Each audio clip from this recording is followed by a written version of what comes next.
Sam Darley here. Good evening, everybody. Tonight I'm going to be talking to you about the Houston Rockets, possible NBA trade deadline deals, like what teams could be in the market, what could be buyers, who could be sellers, and we're almost at NFL Super Bowl kickoff. 1 week from tomorrow, ladies and gentlemen. Although, if you want to watch football, tomorrow's the Pro Bowl from Orlando. So, yeah, you got that. And, yeah, I think they still got the skills competition. It's the AFC versus NFC, but if you still watch the Pro Bowl, it's on tomorrow night on ESPN. All the teams that didn't make it to the Super Bowl, all the All-Stars, they will be there. Unless they didn't get voted to the Pro Bowl.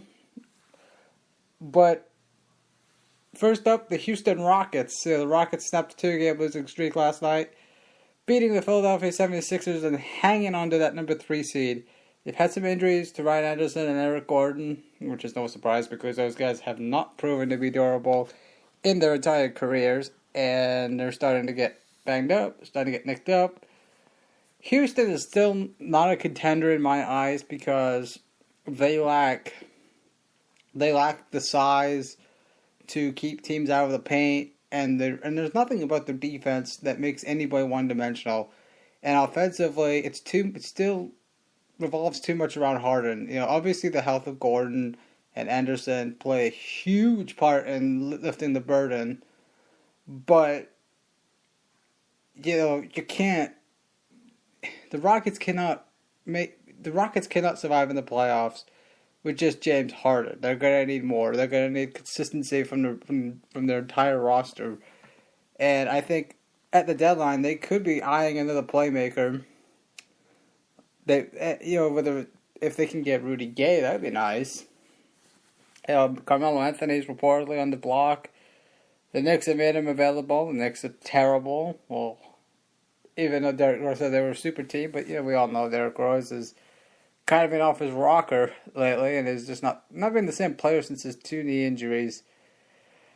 And Melo has a no trade clause. He said he's only accepting deals to certain teams, and realistically, those certain teams are not interested in him.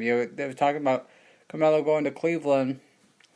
I think to me, Melo would be best suited for Houston. Although I don't think he really liked D'Antoni's offense. It's kind of like another Dwight Howard situation. Dwight Howard didn't like D'Antoni's system, and I really feel like Melo and Harden, I don't think they could coexist. Excuse me. But the Rockets do need somebody to lift the burden off James Harden. James Harden's on a machine. He's just a machine this year. I mean, he's just doing things that we haven't seen in decades. And here we are talking about the Rockets not being a contender. I mean, he's got the Rockets as a 3 seed, when really preseason I thought they'd be in the hunt for an 8th seed or even 7th seed. They'd be hovering around the bottom, and a lot of people felt that way too, especially at ESPN. But there they are at number 3. They're holding off the Clippers for that 3 spot. And I think it's important for the Rockets to get away from Golden State's bracket. It could be they could have a run similar to what they had a couple of years ago, where they got to the conference finals, but then get beat by Golden State. But there's certainly a team that they could make noise in the playoffs. They don't have enough size. They don't play good enough defense, and they're not consistently good enough from the roster standpoint. And the 3-point shot, they're a make or miss team. They shoot a lot of threes, and it's too James Harden reliant, their offenses. So I want to believe in them, but they're just not. Every night I see them play, it's like they're giving up layups. They're giving up easy shots. It's like, you can't win in the NBA when you're consistently giving up easy baskets. I know they get easy baskets. I know they push the tempo. I know, D'Antoni's offense, there's more possessions, but you still got to play defense. So, where does that leave the Rockets? Well, the Rockets need a big man, because Capella can't be their only rim protector. He can't be their only. He's still too wiry for my taste to be a starting center, and he's still growing as a youngster. Montrezl Harrell's explosive, but again, he's undersized. And,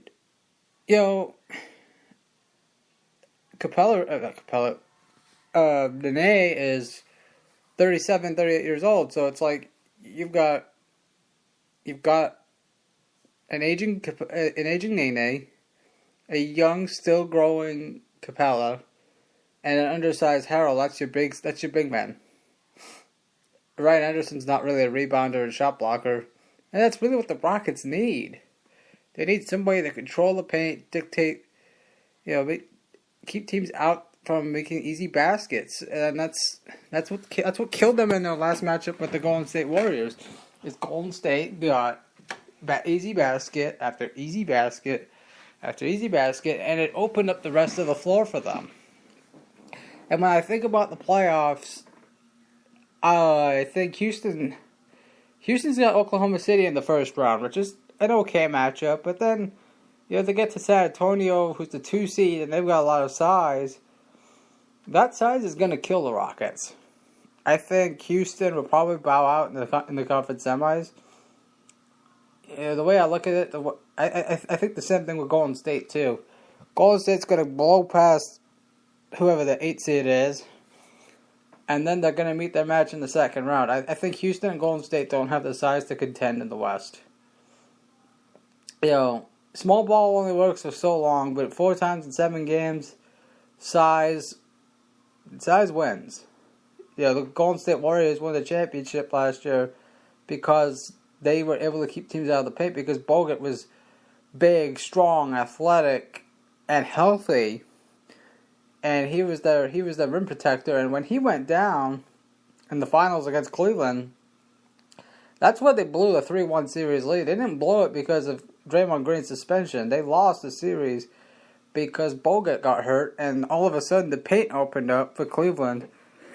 And the next thing you know, Cleveland is able to make outside shots, and the floodgates just opened up from there. So while Golden State got Kevin Durant, I don't buy Durant as a superstar, honestly. I mean, he's a great player, don't get me wrong, but he melted against the Golden State Warriors in last year's conference finals. In fact, he disappeared when Oklahoma City was up 3-1. And, everybody talks about, well, he can put you away. He's a closer.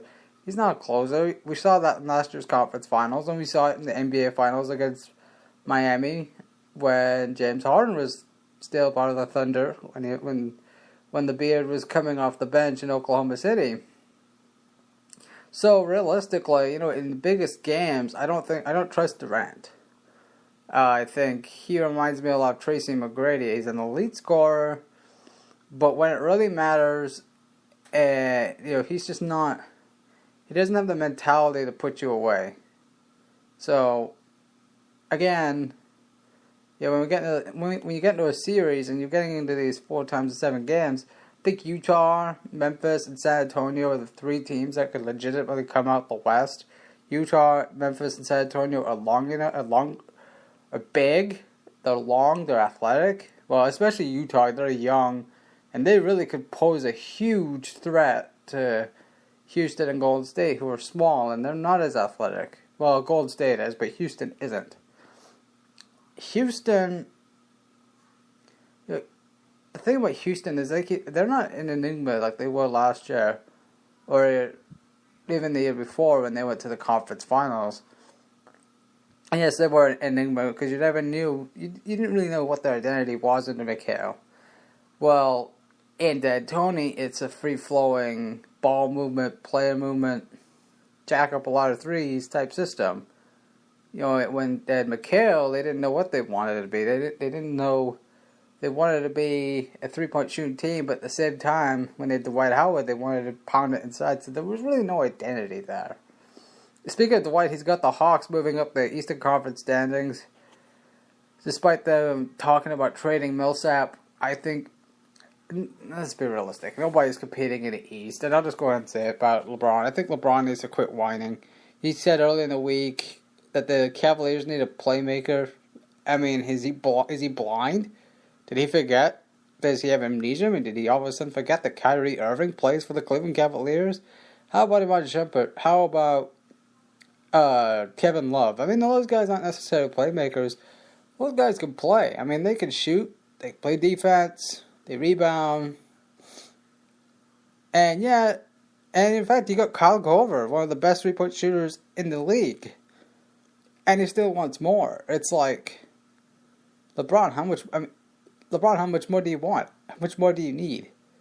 So, Cleveland, I mean, there was talks about Cleveland, Kevin Love for Carmelo Anthony deal straight up between Cleveland and New York, and apparently Cleveland said no. So, GM LeBron, on some level, doesn't want to play with Melo, despite him saying, or reportedly him saying, that he would want to play with Melo. I just don't get it. I really don't. And, LeBron is an all-world talent. He's a superstar. He's a great player. He's the best player in the league. He's one of the best athletes in all of sports. And here he is whining and complaining because the team lost 3 or 4 games of an 82-game season. And they're still number 1 in the East. It's not like they're losing grip on their playoff hopes. They're well in control of the number 1 seed. So, and they're probably going to blow through the East anyways. So, it's not like it's going to really affect anything. I mean, do I think Cleveland needs another playmaker? No, I think they need a big. I think they really miss having Mozgov.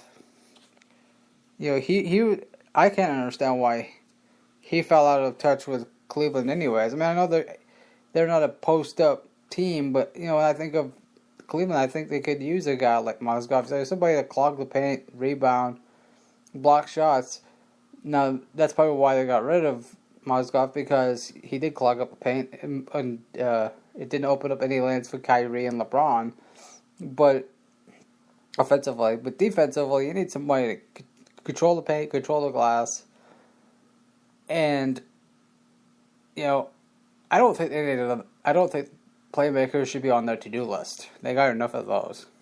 But if they're serious about making a deal at the deadline, they should think about getting a big. Maybe Dwight Howard's available. I heard reports that the Atlanta Hawks were trying to trade him. And it seems like nobody wants Dwight Howard. But I think Rocket fans should be grateful. That guy controlled the boards, kept people out of the paint consistently when he was in Houston. I mean, if he ever put his ego in check, he's still a dominant big. He could still control the glass and block shots and be a dominant force in the paint. And in the playoffs, his numbers take off. His rebounds are up. His field goal percentage is up. His points are up. I mean, he can match a lot of bigs pound for pound in the paint in a playoff series. He did that with Houston in the run to the Western Conference Finals. Against the Golden State Warriors, on the other hand, they got into his head, and the rest is history. But to me, if Cleveland's really thinking about making a deal, it should be for a big. It shouldn't be for Carmelo Anthony. But then again, what do I know? I mean, well, I guess it's up in the air. But it seems like nobody wants Carmelo Anthony, and nobody wants Dwight Howard. Maybe both Dwight and Carmelo could play on the same team, be on the unwanted team. So, but I definitely think when I go back to the Rockets, I think they need a big man. They need somebody to take the load off Harden. Rudy Gay could be that guy, but Rudy Gay's been a bit of a. There's another guy that you could call a cancer to a team. I mean, it seems like every team that he's being let go of gets better.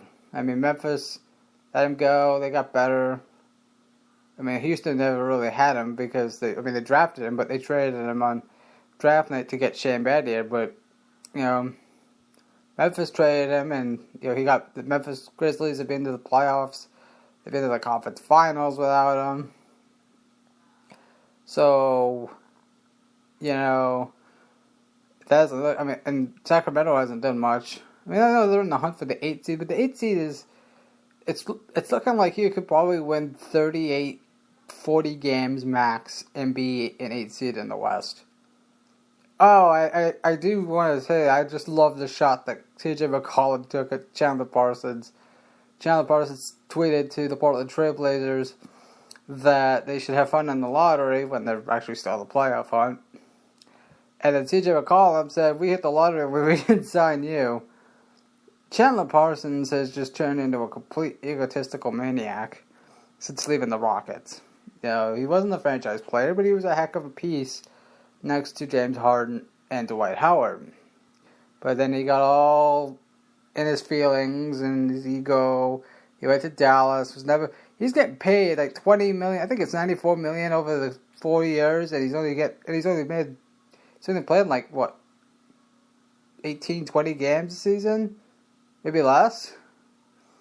And he's getting paid, and he's averaging 6 points a game, and he's getting $94 million. That's a bad investment by Memphis. The Rockets let go of Parsons and got Trevor Ariza back.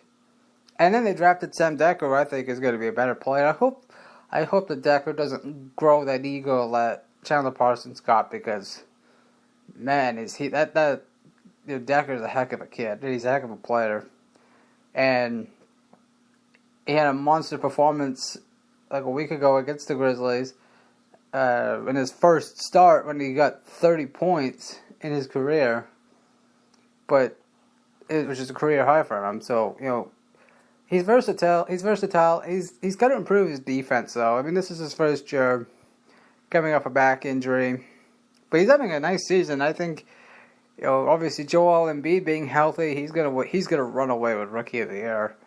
That dude has some mad skills. And when Philly gets Ben Simmons back healthy, and Embiid stays healthy, I definitely think Philly could start winning more games, and I think they could start competing for an 8 spot. And they were the butt of everybody's jokes, but heck, seriously, look at what's happened. They've gone from repeatedly getting whooped.